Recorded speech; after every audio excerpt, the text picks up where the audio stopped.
Rowdy boy Vijay Deverakonda, national crush Rashmika ఈ ఇద్దరి జోడీ గురించి అందరికీ తెలిసిందే. ఇద్దరు కలిసి గీత గోవిందం సినిమాతో కలిసి నటించగా అది సూపర్ హిట్ అవ్వగా మళ్ళీ ఇద్దరు కలిసి డియర్ కామ్రేడ్ లో కలిసి నటించారు.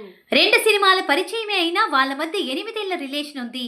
కేవలం ఆ స్క్రీన్ మీదే కాదు, ఆఫ్ స్క్రీన్ లో కూడా విజయ్ దేవరకొండ రష్మిక ఫ్రెండ్షిప్ కొనసాగించారు. ఇద్దరు బయటకు చెప్పట్లేదు కానీ ఒకరినొకరు ప్రేమించుకుంటున్నారు. సీక్రెట్ డేటింగ్ కూడా చేసుకుంటున్నారు. అయితే ఎవరికి వారు ప్రేమలో ఉన్నా ప్రేమించిన వారిని పెళ్లి చేసుకుంటా అని చెప్పడమే కానీ బయటపడట్లేదు. ఈ మధ్యనే విజయ్ దేవరకొండ 35లో ఎవరైనా సింగిల్ గా ఉంటారా అంటూ తన ప్రేమని కన్ఫర్మ్ చేశాడు.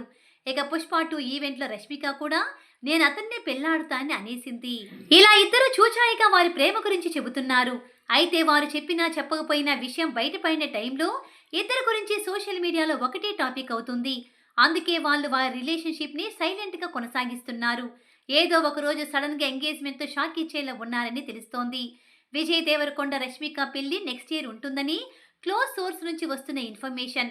అయితే పెళ్లి తర్వాత కూడా రష్మిక సినిమాలు కొనసాగించేందుకు ఎలాంటి ఇబ్బందులు లేకుండా ఉండేలా చేస్తున్నారు. అయితే పెళ్లి తర్వాత 1 ఇయర్ గ్యాప్ ఇచ్చేలా ప్రస్తుతం కమిట్ అయిన సినిమాలన్నీ పూర్తి చేసేలా రష్మిక విజయ్ ప్లానింగ్ లో ఉన్నారు.